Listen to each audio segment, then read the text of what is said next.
దేశ ఆర్థిక ప్రగతిలో ఎన్ఆర్ఐల పాత్ర కీలకమైందన్నారు బీజేపీ జాతీయ ప్రధాన కార్యదర్శి ఎంపీ బండి సంజయ్. విదేశాల్లో ఉంటూ దేశంలో అనేక సేవా కార్యక్రమాలు చేస్తున్నారన్నారు. హైదరాబాద్ మ్యారియట్ హోటల్లో గ్లోబల్ తెలంగాణ అసోసియేషన్ ఆధ్వర్యంలో గ్లోబల్ ఎన్ఆర్ఐ మీట్ కార్యక్రమంలో పాల్గొన్నారు. కార్యక్రమం వివిధ పార్టీలకు చెందిన ఎమ్మెల్యేలు పాల్గొన్నారు. తెలంగాణ ఉద్యమంలో ఎన్ఆర్ఐలు సైతం పాల్గొన్నారని గుర్తు చేశారు ఎమ్మెల్యేలు.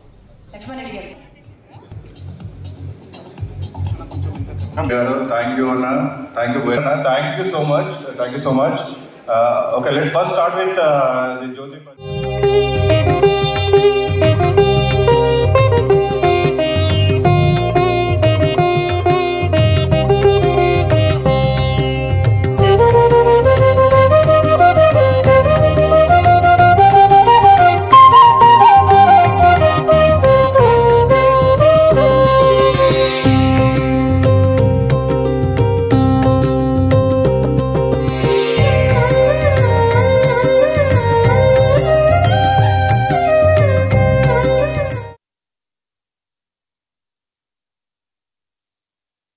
డబ్బునోళ్ళే రాజకీయ నాయకులు ఉంటారు, డబ్బునోళ్ళే ప్రొడ్యూసర్ అవుతారు, డబ్బునోళ్ళే డైరెక్టర్ అవుతారు, డబ్బునోళ్ళే ఉదయమన్ గారు చెప్పినట్టు సినిమా హీరోలు అవుతారు, సినిమా హీరోయిన్ అవుతారు.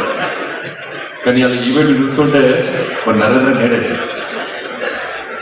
కొంచెం నాకు కొంచెం ఫీలింగ్ ఎక్కువ. మా కరీంనగర్ వాళ్ళు అందరూ మా మల్లన్న కానీ నవీన్ అన్న కానీ మా నరేంద్ర కానీ కరీంనగర్ వాళ్ళు ఉన్నారు. మా అక్క కూడా దానికి మా నరేంద్ర అంటే మా విశ్వేశ్వర నేను మర్చిపోతాను. మరి నరేంద్రకి ఎక్స్ట్రా శిశుమంత స్టూడెంట్, నేను కూడా శిశుమంత స్టూడెంట్ అన్న, నేను కూడా. అందుకే శిశుమంత స్టూడెంట్ కాబట్టి ఎంత దూరం పోయి ఎంత దూరం వచ్చాడో మళ్ళీ ఎంత దూరం పోయిందో అర్థం చేసుకోవాలి. కాబట్టి దానికి భిన్నంగా కింది క్షేత్రస్థాయిలో కష్టపడి ఎన్ని ఇబ్బందులున్నా ఎన్ని కష్టాలున్నా అన్నిటికీ తట్టుకొని మేము పైకి వచ్చినాం. ఒక యూట్యూబ్ ఛానల్, ఇప్పుడు ఛానల్స్ ప్రపంచంలో అందరి మన్నలు పొందడానికి యోయో ఛానల్ పెట్టి కూడా ఇలా మనం ప్రజల ఆధారం పొందుతున్నామో మనం ఇలా వాటి మల్లారెడ్డి కానీ నవీన్ రెడ్డి కానీ వాళ్ళందరూ చూస్తే మనకు తెలుస్తూ ఉండాలి. ఎంతో మంది ఎన్ఆర్ఐస్ ఎన్నో సేవా కార్యక్రమాలు చేస్తారు. అట్లనే మా అత్తమ్మ వాళ్ళు కూడా ఎన్నో కార్యక్రమాలు చేసిండ్రు.